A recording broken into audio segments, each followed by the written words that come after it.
Welcome to That's Life. I'm your host, Marcia Boyles, and we're delighted today to bring you two new vignettes. I'd like to introduce my co-host, Kathleen Taylor. Yeah, it's me again. Happy 2016. This is That's Life, the next version. Yeah. So anyhow, off we go. Off we go indeed. Let's talk about the vignettes we're going to have today. We're going to start out with Janet Reif playing Helen Henderson, and she'll be coming in to see you with concern about her husband. That's right. And then we're starting something totally new. Tell us about that one. Oh, I know. This is going to be interesting. We're going to have four of our favorite characters from previous shows. Or long-term characters. Long-term characters. Yes. Homer, Pansy, Nancy Gardner, and Cecilia. You thought I was going to forget. Names are not my thing, right? So I mess up. You did very well. Phew. So they're going to accidentally meet at the end of a New Year's Eve party. Ah. And so they're just going to get together and kind of have some conversation about what their lives had been like over the previous year. And I don't really know. Are they going to schmooze? They're going to schmooze. I think they're going to, they're just going to sort of maybe share some personal stuff. I really don't know. So I'm going to be waiting with anticipation to hear, just like you are. Indeed we are. This it's is gonna the be first good. time we've ever had our characters interacting. Right. So it's going to be a new experience for all of us. Okay, well, we will wait. We will wait with bated breath for these two vignettes. We'll roll them now.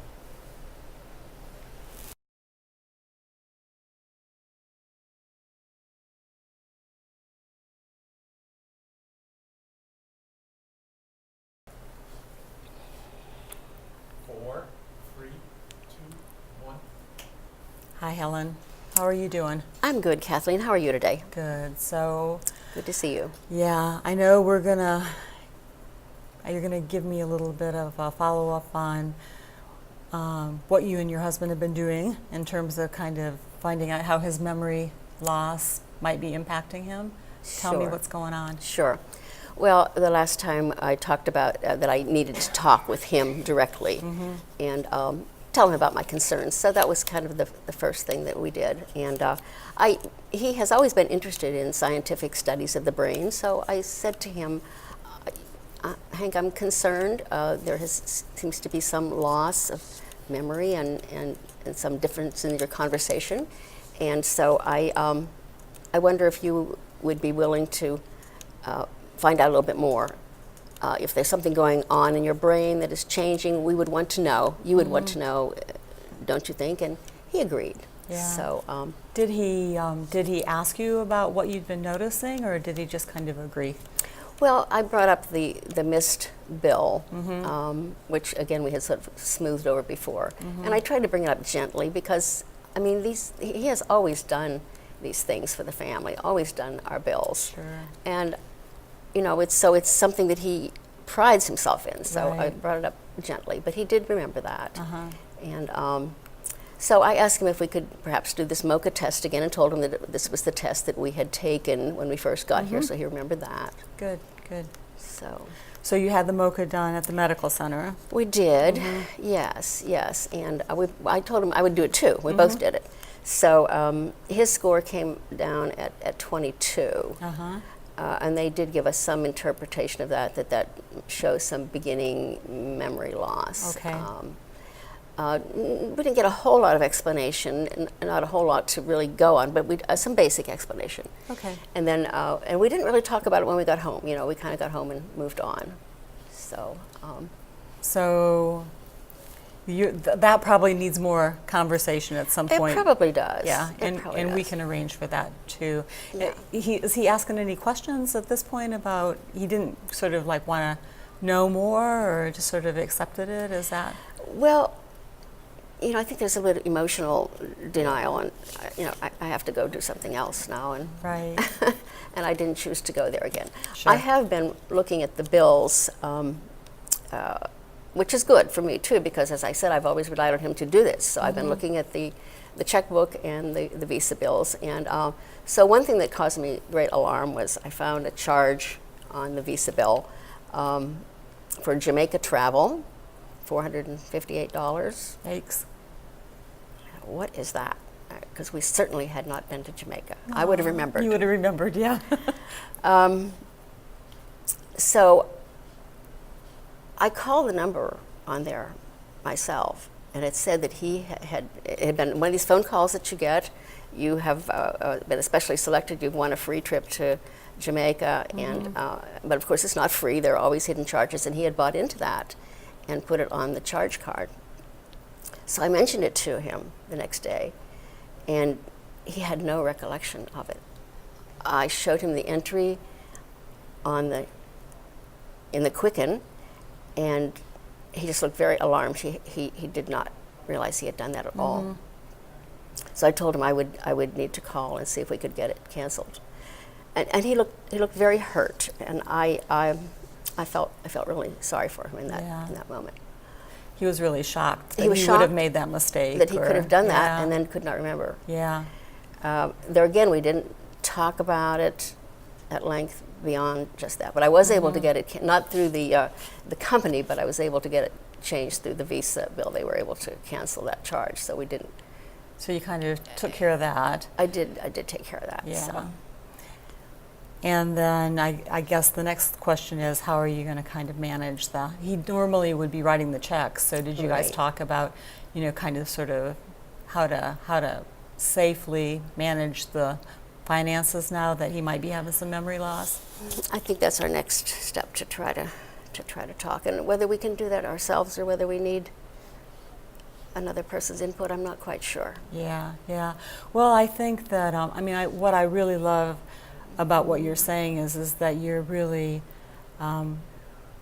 wanting to make sure that he doesn't feel devalued in any way while he's Right. going through this experience, or Right. getting the sense that he's any less of a person.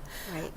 And I hear that from you really, really strongly. And I think that there's definitely, an open, honest conversation, that this isn't a secret, that, people can have mild cognitive impairment and still be completely functional with some accommodations. Right. And so we can think about the different resources that we have here on campus in terms of being able to help him develop strategies that will kind of work around some of these issues that arise when you have short-term memory loss, which sounds like that's kind of the predominant problem right now. Right.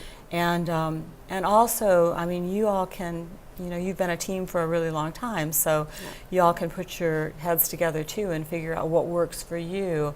As an example, even though he's always done the check writing for the family, can you guys talk about maybe, now that that there's a little bit of a problem, can you now go over the bills and write the checks together? Personally, yeah, I think that makes a lot of sense, and I think he'll be okay with that. I believe so. Yeah. If we- Yeah, and I don't know your husband well enough to know what his personality is, but it seems like, because you said that he likes science and that sort of thing, that a lot of what we know about memory loss, there are ways to stimulate new memory. So I think that we can talk to him from that standpoint when we give him more education about actually what's going on with his brain, what potential there is still to be able to keep his brain exercised, and other kinds of things like that. So do you want to? Okay, Kathleen, it sounds like that's my takeaway, to talk to Hank some more about all this, and to see if we can start doing the bills together. Right. And then maybe get a little bit more information. Maybe we need another appointment to get more information about what all this means. Yeah, I think that So, sounds good. okay. The immediate concern is the financial.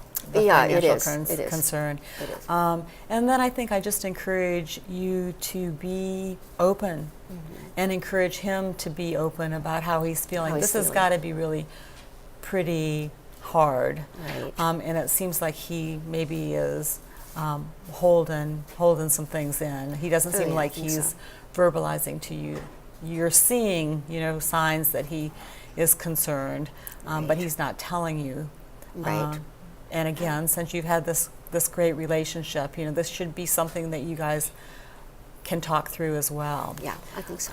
So anyhow, so the checkbook will give you, that opportunity to sort of think about how you can partner together now to deal with whatever's coming next, for sure. But in the meantime, just see if you can get him to talk. I would say it will be important for him to feel like he has you in his corner, but also that you're understanding and he doesn't have to put up a front, that sort of thing. Right. I think that's sensible. Yeah. All right, Kathleen. Well, thank you very much. Sure. Talk to you later. Bye-bye.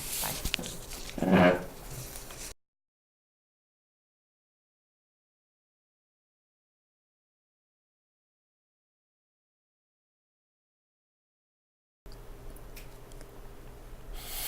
Stand by. 5, 4, 3, 2, 1. Oh, I've had so much fun tonight. I haven't been to a New Year's party for years and years. In fact, thinking back on this past year, I'm just sort of overwhelmed. Through this year, I have made so many mistakes, and the sky didn't fall in on me. And I was able to think of new things to do and get involved in them.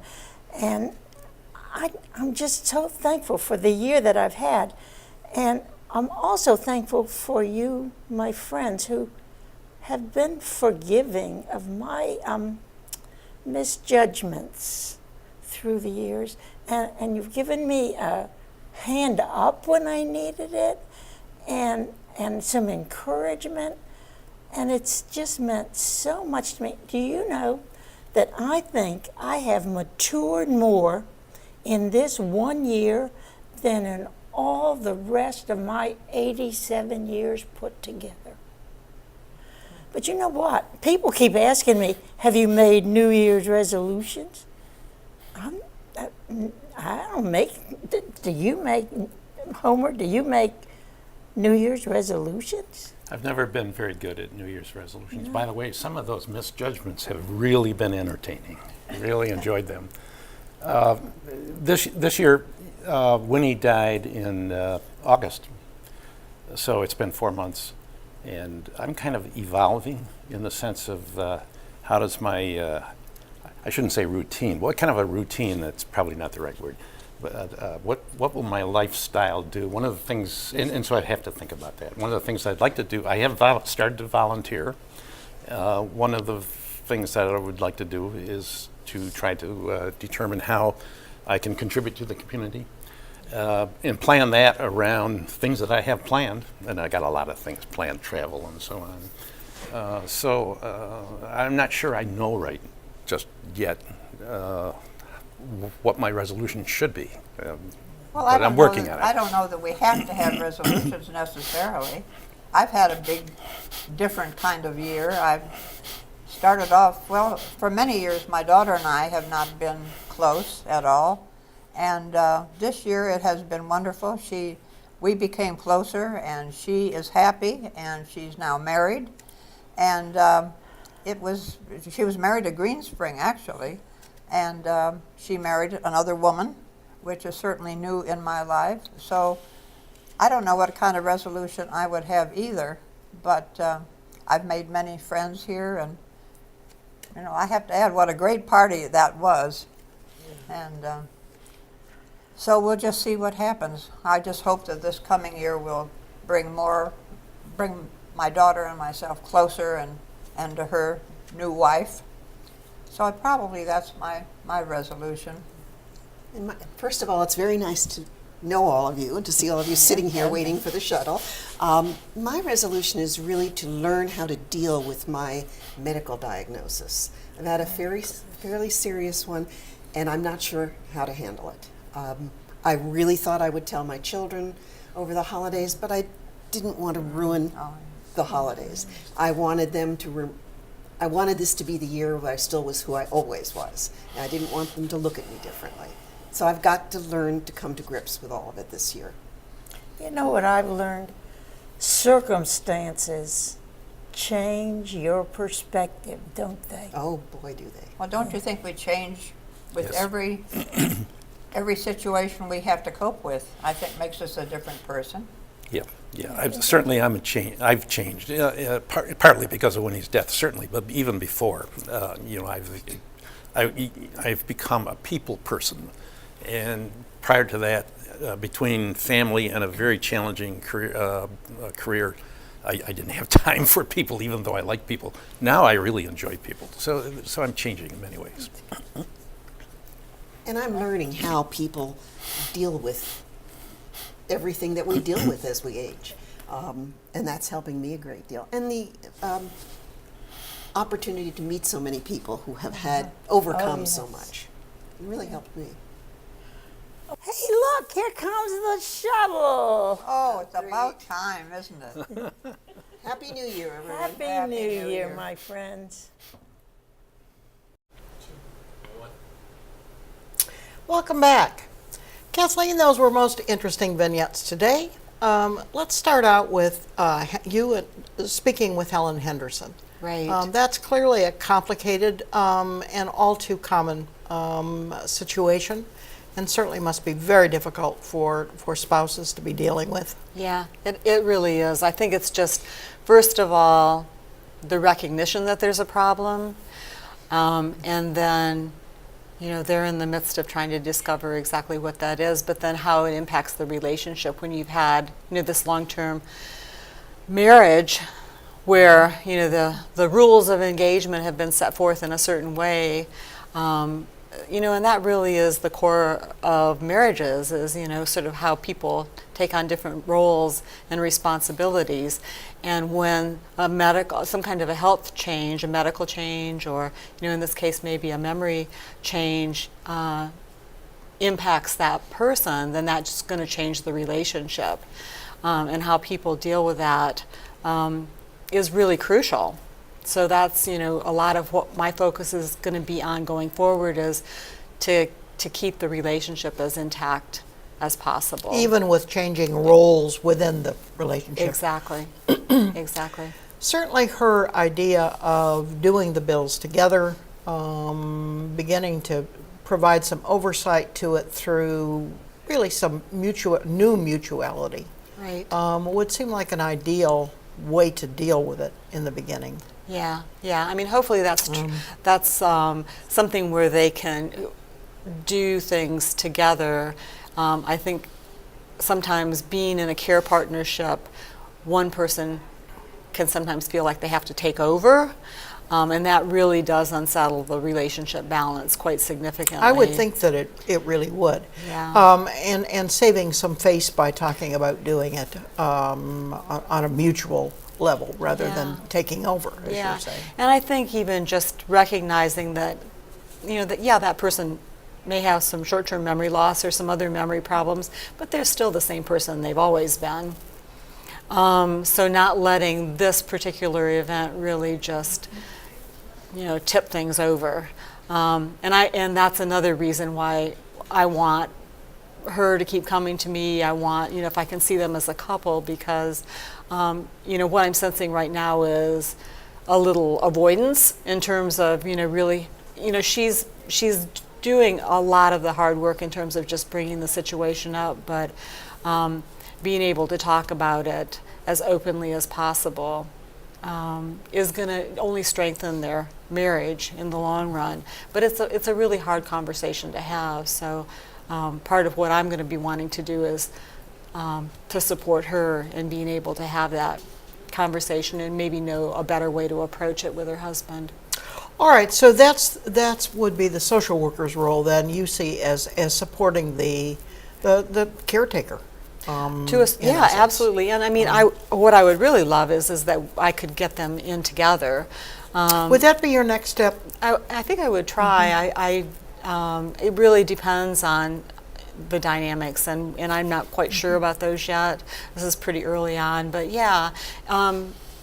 But ideally, if they can have those talks on their own, and they end up to be beneficial, then there's really not that much of a need. But I want to give, since she's the person who's come to me, then I want to give her as much support and as many resources I can possibly give her in order to be able to interact and pass that information on to her husband too. So. And presumably the medical center then will also be providing information about outpatient rehab services and things of that sort that could help your husband. Yeah, I mean, we're both, well, all of us should be on the same page. So a lot of times it might be the social worker that's saying, you know, an occupational therapy consult would be good in terms of making, you know, developing strategies for accommodating short-term memory loss. Speech therapy is another resource. So yeah, there's, I mean, Green Spring has lots of resources. But just trying to sort of time that too, because it can be pretty overwhelming to hear.